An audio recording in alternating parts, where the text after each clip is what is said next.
All right, guys, welcome back. So we are finishing up our season in reviews for Highland Racing's 2024 season. And obviously, it will finish off with the champion, that being Brad Sweet. Going into the year, we all knew that Brad Sweet was the guy to beat in the championship. However, if you are a 6'5" idiot and you took somebody else to win the championship, then you're looking pretty dumb right now. I don't know who that guy was or what his name was or what he looked like, but he made a huge mistake. Now, let's look at the stats here, the overall stats for Brad Sweet's season. He had 51 starts this year. He accumulated 10 wins along the way, 35 top 5 finishes, 44 top 10s, and he led 236 laps of feature action this year. The championship, we know that he won that, and he was second in the midweek money series standings by just like maybe 2 points, 1 or 2 points, so he was very close to sweeping both championships. His race earnings for just the purses, $373,204.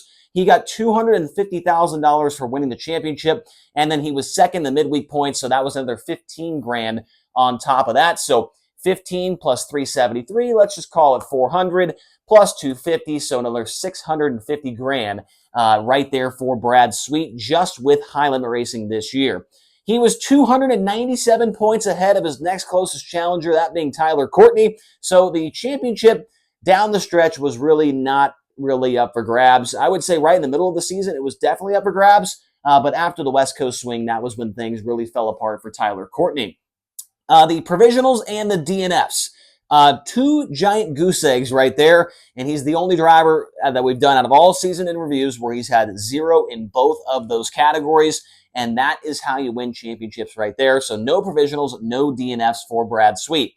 His best finish, well, we mentioned it, 10 wins, but he also led 16 races, so he could have easily had 16 wins, and he also had 15 other podiums outside of those 10 victories. So a total of 25 podiums, 10 of them with wins. So he was very close to a lot more victories. But as he's mentioned in several interviews, the competition with High Limit was very, very tough. He had a lot of guys challenge him each and every night, keeping him honest. Now, the SprintCarRatings.com ranking, somehow he's 5th. I feel like that seems wrong. I don't know. What do you guys think about that? Do you think that Brad Sweet being 5th on Sprint Car Ratings rankings is a little bit off? He was also 5th last year. So he won the Outlaw Championship last year, and he won the High Limit Championship this year, but he's 5th overall. I'm not sure where I love Bill at SprintCarRatings.com, but we might want to recheck the math on that one. Prediction from the beginning, I had him either 1st or 2nd in the championship, and I had him 8 to 10 wins. And you could, that's a pretty, low-hanging fruit right there to be able to guess that for Brad Sweet, but we were able to get that one right. His best stretch of races, in my opinion, was races 1 through 17. He was able to get 6 wins in that time and 13 top 5 finishes. So definitely a pretty darn good run right there. And his worst stretch, guys, this was a tough one to figure out.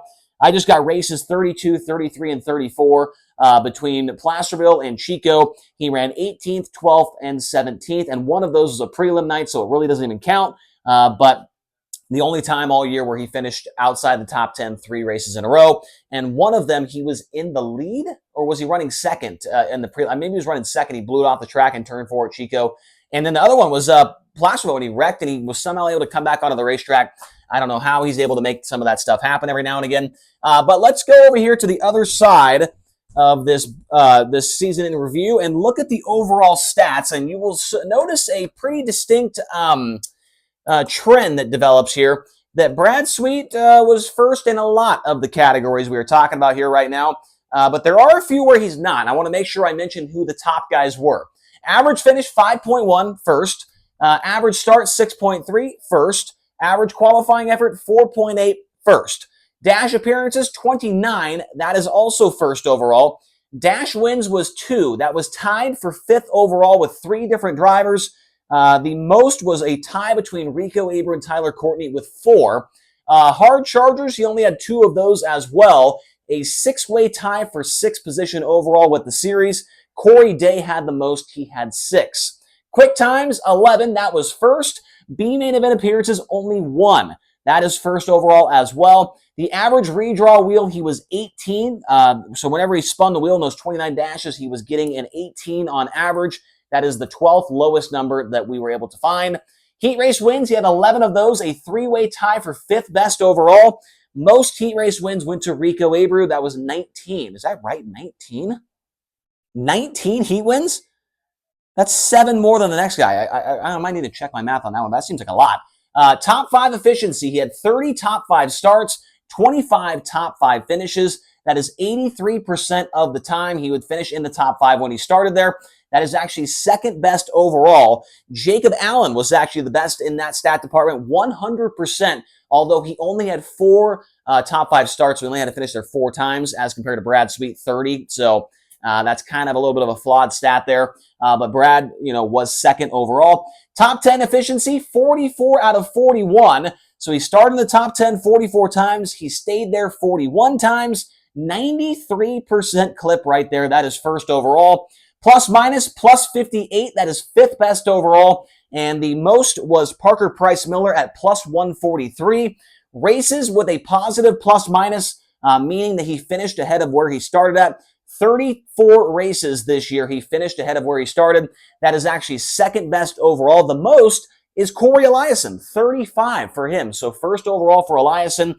Average finish from the first 25 races was a 4.0. Average finish from the second half of the year was a 6.2.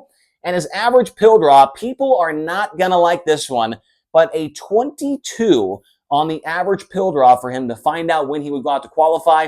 That is first overall for Brad Sweet. I want to check who was second in that one just because I'm interested now. He was 22. The next closest was Casey Kane, Chris Wyndham, and Spencer Bayston at 28. So Brad Sweet was 6 numbers ahead on the average on the average pill draw. That is absolutely unbelievable luck right there for him.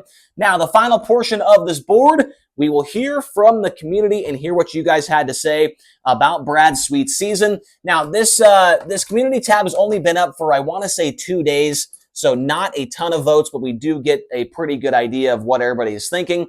357 votes total. An A grade for 76% of the votes. A B grade to 19% of the votes. 3% said C, and 2% literally hate Brad Sweet and gave him a 2% for a D or an F grade. And I knew this was coming. As soon as we put that one up, the last 3, I think McFadden, Courtney, and Abreu, they all got 0% D to F, but the champion gets 2. So, people don't like Brad Sweet when that's the case. His future plans, well, he's going to be back with High Limit Racing in 2025.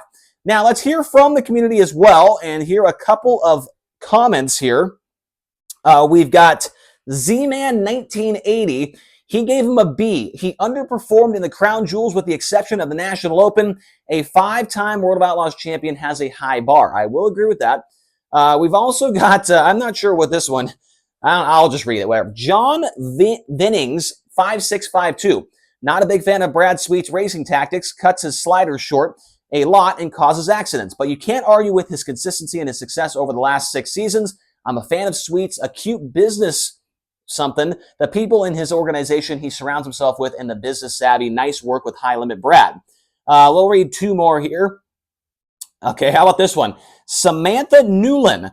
I give him a C because he wrecked McFadden twice. I'm not sure that goes into the grading process. And then we've got, how about Mr. J. Ryman? A, but not A+. He won the championship, won lots of races, so that gets the A, but it wasn't a legendary year. I'll agree with that. I think Brad Sweet would also agree that it was not a legendary year for him, but it was one that was good enough to win him the championship. So let me know your thoughts down in the comment section below about Brad Sweet's season with High Limit Racing. 10 wins, the championship by a large margin.